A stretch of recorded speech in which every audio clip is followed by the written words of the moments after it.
Hello viewers, আজকে আমি চলে আসছি নরসিংদী জেলার পলাশ থানার জিনারদি ইউনিয়নে। দেখতে পাচ্ছেন এখানে একজন মুরব্বী জালমুড়ি বিক্রি করে। উনি প্রায় 30 বছরের অভিজ্ঞতা এবং 30 বছর ধরে জালমুড়ি বিক্রি করে। তো এখন চলেন আমরা মুরব্বীর সাথে একটু কথা বলি, দেখি উনি কি বলে। হ্যাঁ দাদা, ভালো আছেন? ভালো আছে। আপনি কি এখানে জালমুড়ি বিক্রি করেন না? জার্মানি বিক্রি করি। আচ্ছা, দেখেন দর্শক, এখানে জালমুড়ি, বুট এবং ঘুগনি, এই যে এদিকে মুড়ি আছে, তারপরে এখানে পেঁয়াজ, তারপরে এইদিকে অনেক কিছু আছে। আচ্ছা, তো আপনি এখানে মুড়ি বিক্রি করেন কত বছর ধরে? আমি প্রায় 30 বছর যাবৎ মুড়ি বিক্রি করি, কিন্তু এখানে 3 বছর হয়েছে। আর 3 বছর। আগেতে বাসমান ছিল গাড়ির উপরে।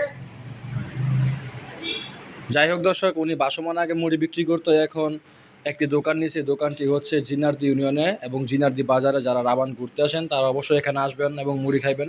ওনার মুড়িগুলো আমরা খাইছি 5-6 জনে, অনেক টেস্ট, অনেক টেস্ট। এই যে ঝুড়ি বইরা বইরা করে মুড়ি দিছিল, আমরা মুড়ি খাইছি, খুবই স্বাদ ওনার মুড়ি। আপনারা যারা আসেন নরসিংদীর ভিতরে এখানে ঘুরতে আসেন তারা অবশ্যই আসেন। এবং উনির যে মুড়ি বিক্রি করে, ওনার 30 বছরের অভিজ্ঞতা নিয়ে মুড়ি বিক্রি করে। আপনার যে মুড়ি বিক্রি করেন, এটার কি আসলে 30 বছরের অভিজ্ঞতা নাকি কম বেশি আছে? 95 পরের থেকে।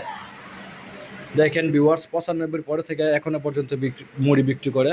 তো আপনারা যারা মুড়ি লাভার তারা অবশ্যই এখানে চলে আসবেন। নরসিংদী জেলার পলাশ থানার জিনারদি ইউনিয়নে আপনারা সবাই চলে আসবেন মুড়ি খেতে। এটা হচ্ছে লোকেশন জিনারদি, এবং যে রাবণ যে স্কুলটা আছে, জিনারদি যে প্রাথমিক বিদ্যালয় আছে, হাই স্কুলের সাথে ওনার দোকান। আপনারা সবাই এখানে চলে আসবেন এবং এই স্বাদের মুড়ি খাবেন। আচ্ছা, আপনার নামটা জানে কি? আমার নাম হলো রামকৃষ্ণ ধর, ডাকে সবাই রাম রমা। রামরামা বললে ওনাকে সবাই চিনে। রাবান বাজারে এসে আপনারা বলবেন রামরামা জালমুড়ির দোকান কোনটা, তাহলে অবশ্যই আপনারা পেয়ে যাবেন এবং এখানে আসবেন। এবং এই মুড়ির দোকানটা কোথায় আপনারা যদি কেউ জানতে চান তাহলে আমার ইনবক্সে মেসেজ করবেন। সবাই ভালো থাকবেন, সুস্থ থাকবেন। আল্লাহ হাফেজ।